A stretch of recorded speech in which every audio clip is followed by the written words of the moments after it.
Corona વેક્સિનને લઈને સૌથી મોટા અને મહત્વના સમાચાર મળી રહ્યા છે, કારણ કે કોવિશિલ્ડને લીલી ઝંડી મળવાના સંકેત. કોરોના વેક્સિનને લઈને આ મહત્વના સમાચાર. કોવિશિલ્ડ વેક્સિનને ઇમરજન્સી ઉપયોગ માટે મંજૂરી આપવાની ભલામણ થઈ ચૂકી છે. DCGIની એક્સપર્ટ કમિટીએ મંજૂરી આપવાની કરી છે ભલામણ. ત્યારે આવતીકાલ સુધીમાં કોવિશિલ્ડ વેક્સિનને મળી શકે છે મંજૂરી. સૂત્રો દ્વારા માહિતી મળી છે. ભારતમાં કોરોના વેક્સિનને લઈને આવ્યા છે આ સૌથી મોટા સમાચાર. ઓક્સફર્ડ એસ્ટ્રાઝેનેકાની કોરોના વેક્સિનને ટૂંક સમયમાં જ ઇમરજન્સી ઉપયોગ માટે મંજૂરી મળી શકે છે.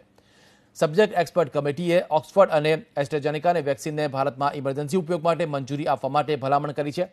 વિશ્વની સૌથી મોટી વેક્સિન ઉત્પાદક કંપની સિરમ ઇન્સ્ટિટ્યૂટ ઓફ ઇન્ડિયાએ ઓક્સફર્ડ અને એસ્ટ્રાઝેનેકાની વેક્સિન કોવિશિલ્ડ બનાવવા માટે કરાર કરેલા છે. સિરમ ઇન્સ્ટિટ્યૂટ કોવિશિલ્ડનું ભારતમાં ટ્રાયલ કરી રહી છે, જેના તરફથી ઇમરજન્સી ઉપયોગ માટે મંજૂરી આપવાની માંગ કરવામાં આવી હતી.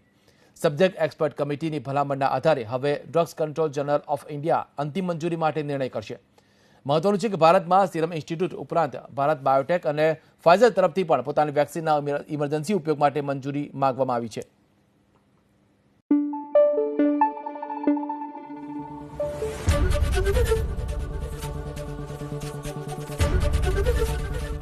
ABP અસ્મિતા, ગુજરાતની અસ્મિતા.